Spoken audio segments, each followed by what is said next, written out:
अस्सलाम वालेकुम guys, welcome back. Your host Tahir Khan advocate और and you are watching world's most popular show and YouTube channel Tahir Khan advocate. जैसा last time मैंने discuss किया था, कुछ एक दो टॉपिक्स थे, उस पर दोबारा से बातचीत करेंगे।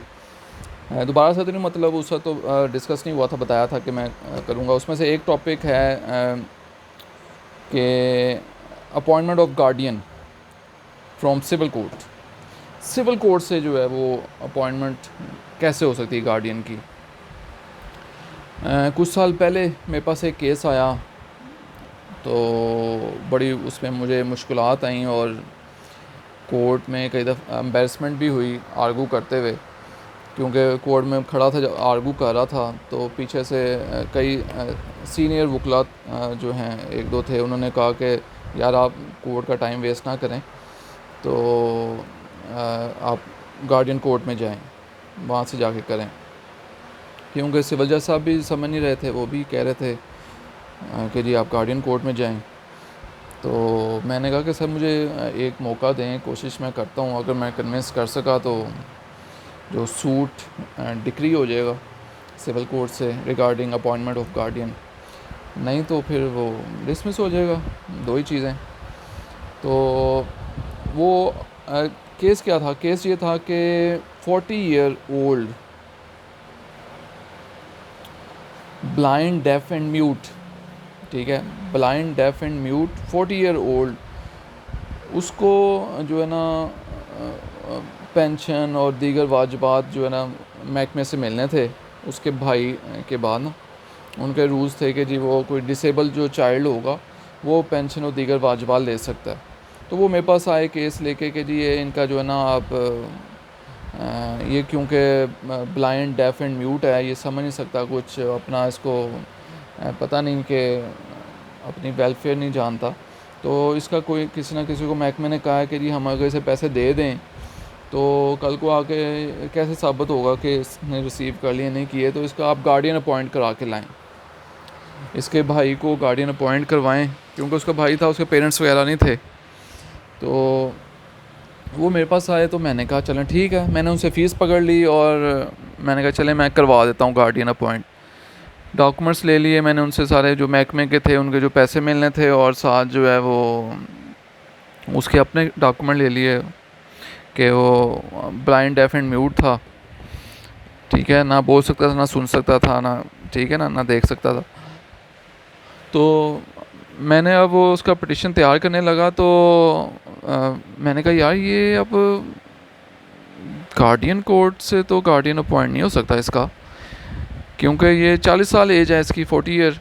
और गार्डियन एंड वार्ड एक्ट जो है उसमें गार्डियन मीन जो है वो मेजर और वार्ड मीन माइनर, ठीक है, minor who is under 18 years old, ठीक है।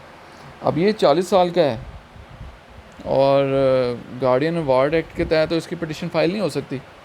फिर मुझे मैंने कंसर्न किया, इधर उधर से कंसल्ट किया, तो एक और एक्ट का पता चला कि मेंटली डिसऑर्डर जो पर्सन है उसकी हद तक गार्डियन अपॉइंट करते हैं डिस्ट्रिक्ट जज साहब, ठीक है। उसमें पिटिशन फाइल होती है डिस्ट्रिक्ट जज साहब के पास, और डिस्ट्रिक्ट जज साहब जो हैं उसमें सबसे पहले जो है वो करते हैं मेडिकल के लिए, उनका ऑर्डर करते हैं। वो सबसे पहले उसकी रिपोर्ट आनी चाहिए कि वो मेंटली डिसऑर्डर है, ठीक है, फिर वो पिटिशन आगे चलती है।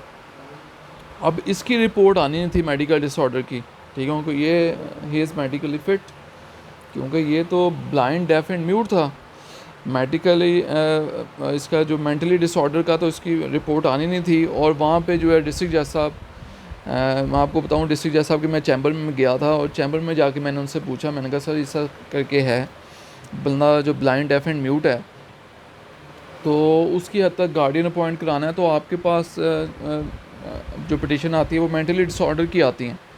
तो जज साहब वो बड़े हैरान हुए, डिस्ट्रिक्ट जज साहब, मुझे नाम नहीं याद उस इनका उनका उनके चैम्बर में जाके मैंने ये पूछा था। मैंने कहा मुझे असिस्टेंस चाहिए, मैं केस फ़ीस पकड़ बैठा हूँ, तो समझ नहीं आ रही करना किधर है, कैसे करना है।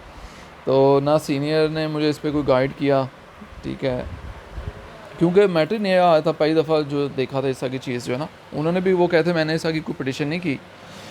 तो वो मुझे उन्होंने गार्डियन जो डिस्ट्रिक्ट जज साहब ने कहा कि मेरे पास अगर रिपोर्ट ना आई कि मेंटली डिसऑर्डर नहीं है ये, तो मैं तो फिर इसको एंटरटेन नहीं कर सकूँगा, मुझे डिसमिस करनी पड़ेगी।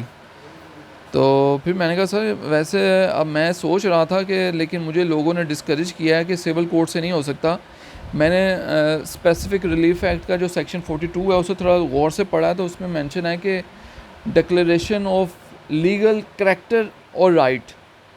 तो लीगल करैक्टर में ये नहीं आता कि ये जो 40 साल का है जो ब्लाइंड डेफ एंड म्यूट है, इसको अगर आपने इसका गार्डियन अपॉइंट कराना है तो लीगल करैक्टर है ना, गार्डियन जो है वो लीगल करैक्टर डिक्लेयर कर सकती है सिविल कोर्ट। तो वो डिस्ट्रिक्ट जज साहब ने कहा कि बिल्कुल हाँ ये इसमें आपकी बात में वज़न है, तो गार्डियन जज के पास भी आप नहीं जा सकते क्योंकि ये 40 साल का है, अबव 18 ईयर है। तो फिर मैंने वो पिटिशन जो ना सूट फाइल किया, ठीक है, सूट फॉर डिक्लेरेशन था for appointment of guardian of a person who is aged 40 year and he is also blind deaf and mute.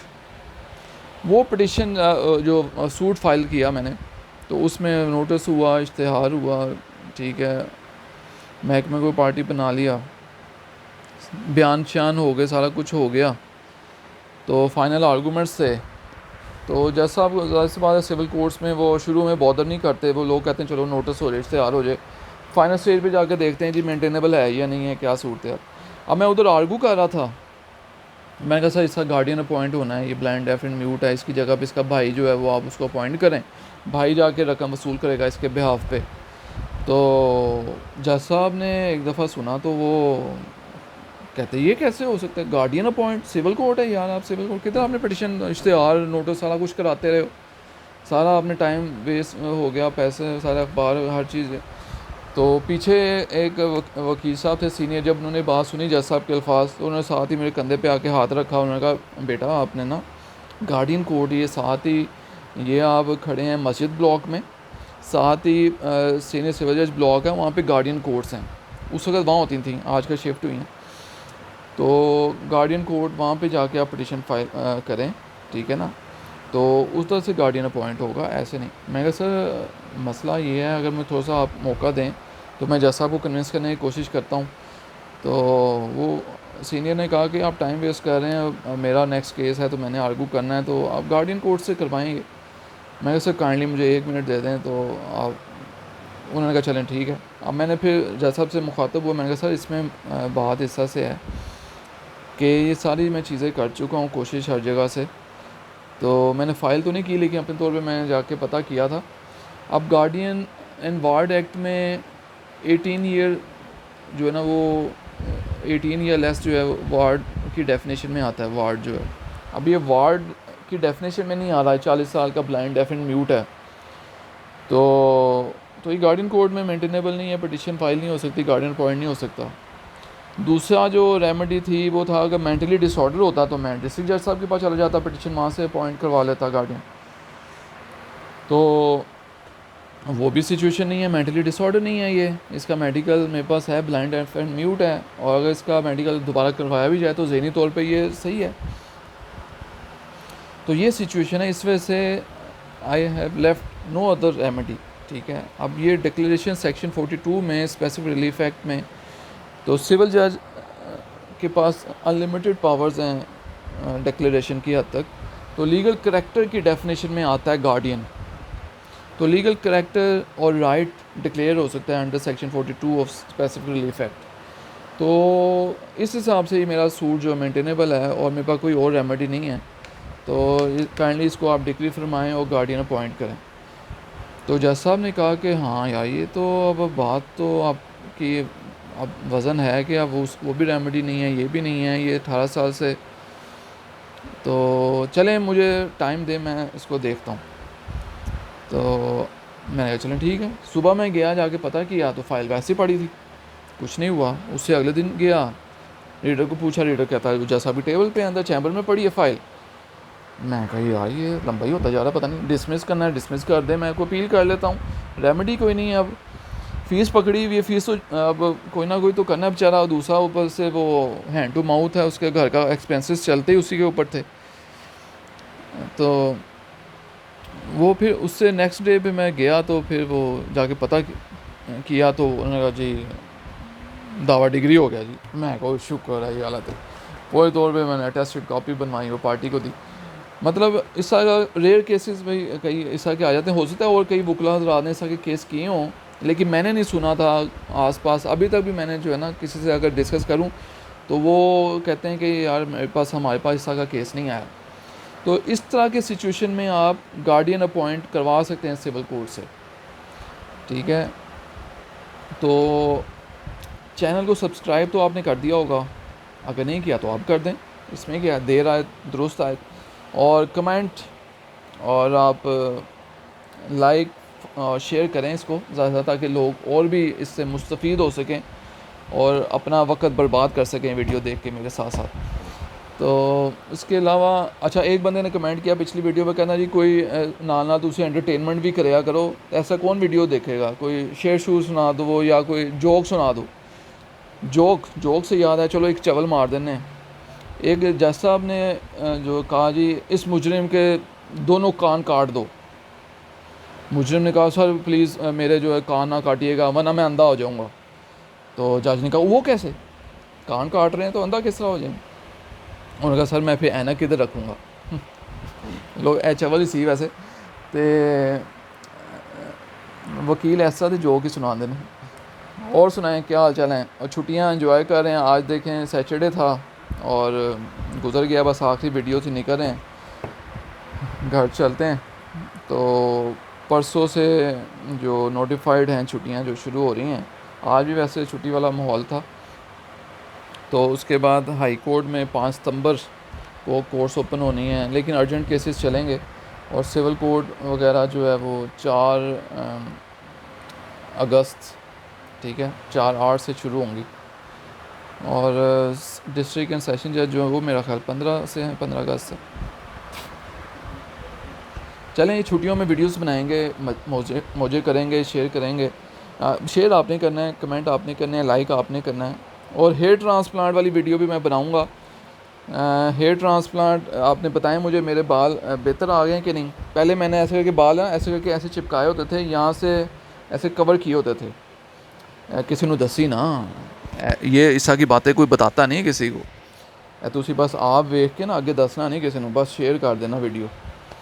तो ये हेयर ट्रांसप्लांट मैंने कहाँ से करवाया, क्या मैंने जो केयर की शुरू में, क्या क्या मैंने खाने पीने में जो है वो एहतियात की। तो कई लोग जो मेरे से नंबर भी लेके गए, उन्होंने भी जाके कहते हैं ट्रांसप्लांट कराते हैं, वो इम्प्रेस हुए। उन्होंने कहा जी अच्छा रिज़ल्ट आपका आया। तो अल्लाह ताला ने करम किया। लेकिन मैं इसमें क्यों बताऊँ सारा कुछ इस वीडियो में। हेयर ट्रांसप्लांट की नेक्स्ट वीडियो में बताऊँगा। मैं बताने लगा था, तुसी भी बड़े चलाक हो, गल्लां गल्लां च पूछी जा रहे थे। तो इंशाल्लाह फिर मुलाकात होगी दोबारा वर्ल्ड फेमस यूट्यूब चैनल पे दोबारा से, ताहिर ख़ान एडवोकेट जिस चैनल का नाम है। और सब्सक्राइब कर दें ताकि आपको, और जो साथ घंटी बजी होती है वो टली भी बजा देनी। तुसी टली बजाओगे ना तो फिर हर वीडियो तुहानू पहुँच जाएगी। तो बस दुआ शुआ कर दिया करें, लोगों के लिए दुआ करेंगे, वो दुआएं आपको भी लगेंगी। सिर्फ अपना ना सोचें, दूसरा को भी सोचें। कोरोना में, लॉकडाउन में जो है लोगों की भी केयर करें और दुआ करें अपने मुल्क के लिए और सब दोस्तों के लिए, फैमिली फ्रेंड्स के लिए, और जो नहीं भी हैं ऑल ओवर कंट्री और वर्ल्ड, बल्कि सब के लिए आप दुआ करें, हालात बेहतर हों। और इंशाल्लाह फिर ज़िंदगी रही तो मुलाकात होगी, रब रखा।